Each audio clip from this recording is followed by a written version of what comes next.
I'm Miss Mary from the YMCA, and I'm very excited to be with you today.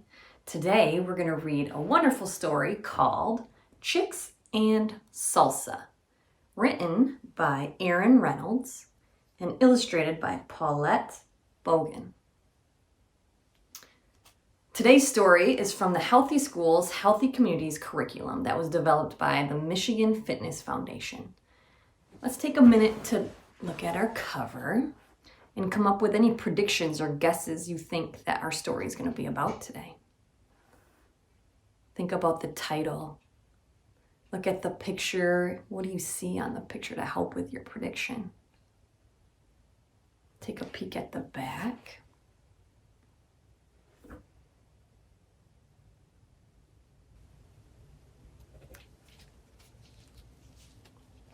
Do you know a lot about chickens? What do chickens eat? Think about that a minute. When is the last time you cooked? Or maybe helped an adult cook? What did you do? How did you prepare? What did you cook? How do you learn how to cook? Maybe by an adult or a video or maybe reading about cooking. Lots of different ways. Well, let's listen to our story and find out what's going to happen with these chicks and what are they going to make? Maybe salsa? Let's find out.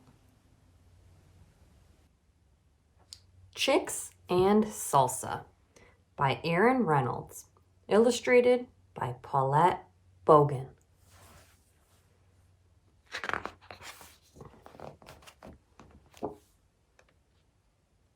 Chicks and Salsa.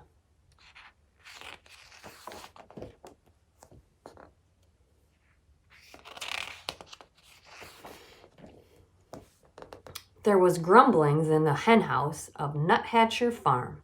The chickens were tired of chicken feed. The rooster took it upon himself to solve this problem. Mrs. Nuthatcher, the farmer's wife, had started watching cooking shows in the afternoons. The rooster was perched on a fence post outside the farmhouse window when he discovered the solution to his problem. Salsa!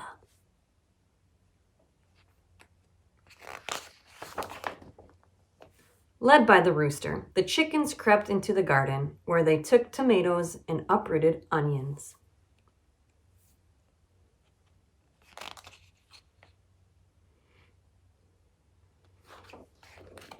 That night, the chickens ate chips and salsa, though nobody was quite certain where the chickens got the chips. The tasty tang of tomatoes and onions hung over the barnyard, and the roosters said, "Olé!"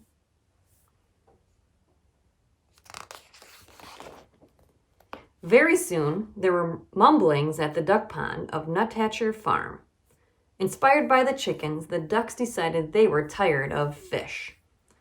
With the rooster's encouragement, the ducks dipped into the garden, where they selected cilantro and gathered garlic.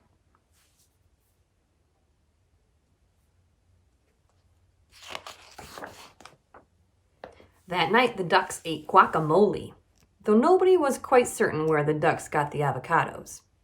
The spicy scent of garlic and cilantro hung over the barnyard, and the ducks said, "Olé!"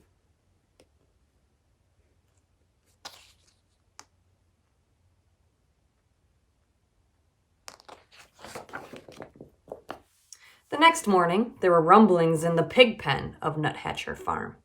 Overwhelmed by the enticing aromas, the pigs decided they were tired of slop.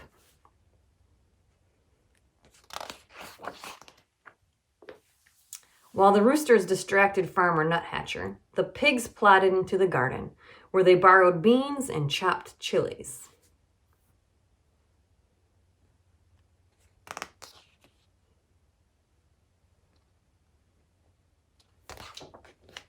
That night, the pigs ate nachos, though nobody was quite certain where the pigs got the nacho cheese sauce.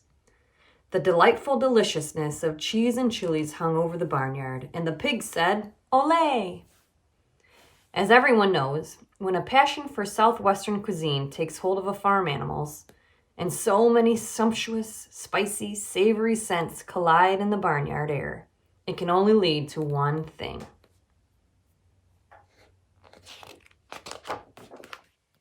Fiesta!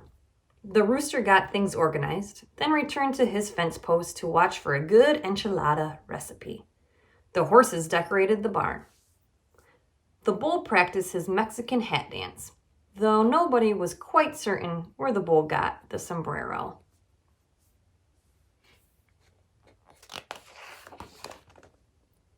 And the chickens, ducks, and pigs snuck into the garden, but all of their spicy Southwestern supplies were gone. The scallions had been stolen. The peppers had been pilfered. The limes had been lifted.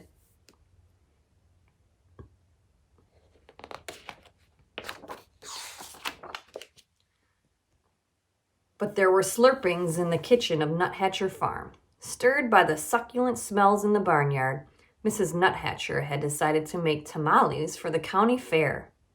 A saucy sweetness hung over the farmhouse kitchen, and Mrs. Nuthatcher said, "Olé!"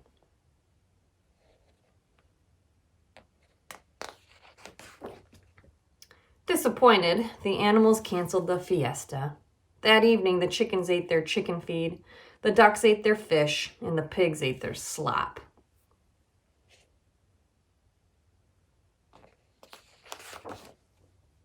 But while the Nuthatchers were at the fair, the rooster crept into the kitchen and borrowed a French cookbook.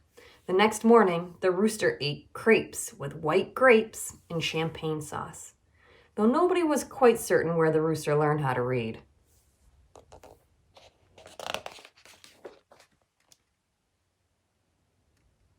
A satisfied smile stretched over the rooster's beak, and the rooster said, "Ooh la la."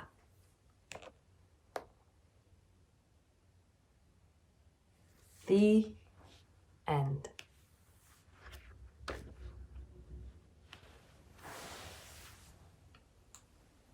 Very good listening. Now let's ask some questions to see how well we were paying attention. Why do you think the farm animals wanted to eat new foods? Why did they want to dare to try some new foods?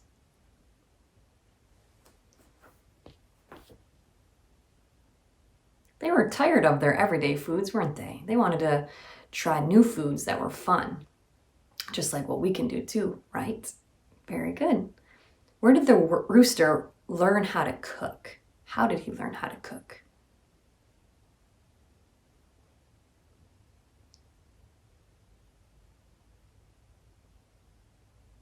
He watched the cooking shows and he read the cookbook.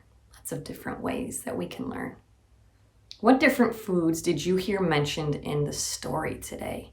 Maybe foods you've never tried that you want to dare to try. There was chips and salsa, guacamole, nachos, enchiladas, lots of different foods. Very good job listening today. Thank you for having me, and we'll see you again soon.